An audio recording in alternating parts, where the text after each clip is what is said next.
आपके किरदार को देखकर झुंड के झुंड मुसलमान होने लगे, कलमा पढ़ने वाले होने लगे, मुसलमान हो गए, कलमा पढ़ लिया।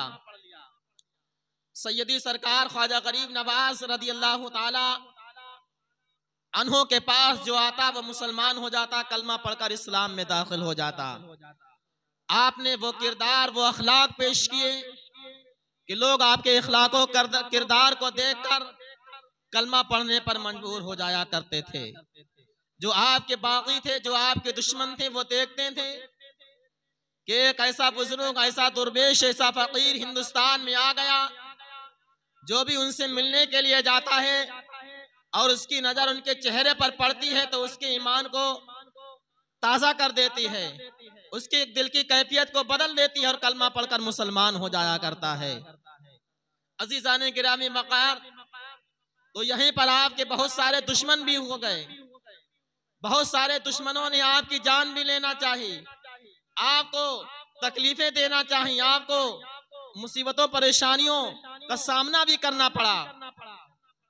राजा परतवीराज जब इसने सुना कि एक दुश्मन, दुर्वेश, एक फकीर हिंदुस्तान के अंदर तशरीफ लाए हैं, तो इस राजा ने सैयदी सरकार ख्वाजा अजमेरी हिंद रहमतुल्लाह ताला अलैह को हिलाक करने की, मारने की बहुत कोशिश की, लेकिन सैयदी सरकार ख्वाजा अजमेरी हिंद रहमतुल्लाह ताला अलैह के साथ परवरदिगारे आलम की रहमतें थी, परवरदिगारे आलम जल्ला शानहू का करम था, तो आपका कुछ ना हो सका।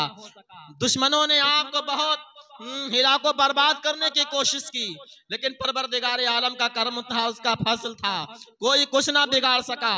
और आप बड़ी मेहनतों लगन के साथ इस्लाम के परचम को आगे पहुंचाते रहे, इस्लाम के शजर को आगे पहुंचाते रहे, यहाँ तक के सैयदी सरकार ख्वाजा अजमेरी हिंद रहमतुल्लाह ताला अलैह ने इस्लाम के परचम को पूरे हिंदुस्तान के अंदर फैला दिया, इस्लाम के परचम को, इस्लाम की शाखों को पूरे हिंदुस्तान के अंदर फैला दिया।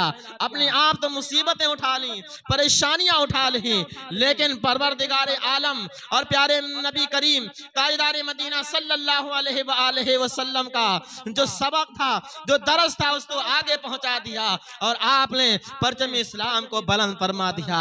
जब बादशाह ने देखा कि इनके मानने वाले इनके गुरविदा होते जा रहे हैं, तो आपको हिलाको बर्बाद करने की बहुत कोशिश की, लेकिन बादशाह के सारे हरकंडे धरे के धरे रह जाते थे, बादशाह फेल हो जाता था।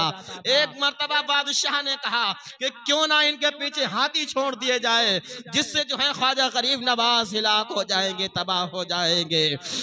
सैयदी सरकार ख्वाजा अजमेरी हिंद रहमतुल्लाह ताला अलैह के पीछे एक पागल हाथी बादशाह ने छोड़ा।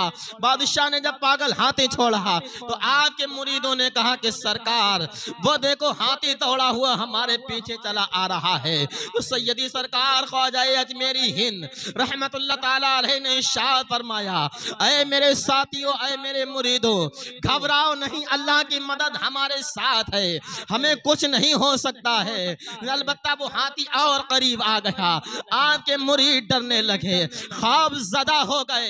सैयदी सरकार ख्वाजा अजमेरी हिंद रहमतुल्लाह ताला अलैह ने कहा, अरे मेरे साथियों, घबराने की बिल्कुल जरूरत नहीं है, अल्लाह की मदद हमारे साथ है। अगर अल्लाह चाहेगा, अगर हमारी मौत मुकर्रर है, हमारी मौत का टाइम आ गया, फिर हमें कोई बचाने वाला नहीं है। और अगर हमारी मौत नहीं है, फिर ये एक हाथी क्या, ऐसी हजारों करोड़ों हो, ये कुछ भी नहीं कर सकते हैं। सैयदी सरकार ख्वाजा अजमेरी हिंद अपने मुरीदों को तसल्ली दे रहे हैं, अपने मुरीदों को समझा रहे हैं, बता रहे हैं कि जहां पर कोई मुसीबत परेशानी आने वाली हो, अल्लाह को याद करो, इंशाअल्लाह तबारक व तआला अल्लाह रब्बुल इज्जत मुसीबतों परेशानियों को टालने वाला है, दूर करने वाला है। इतने में देखते हैं कि हाथी बिल्कुल करीब आ गया है, हाथी हमला करने वाला है। सैयदी सरकार ख्वाजा अजमेरी हिंद रहमतुल्लाह ताला अलैह ने जमीन से मिट्टी उठाने के बाद हाथी की तरफ फेंकते हैं, वो हाथी मिट्टी हो जाता है, पत्थर हो जाता है। अजीजा ने मिल्लत इस्लामिया, ये शान है सैयदी सरकार ख्वाजा अजमेरी हिंद रहमतुल्लाह ताला अलैह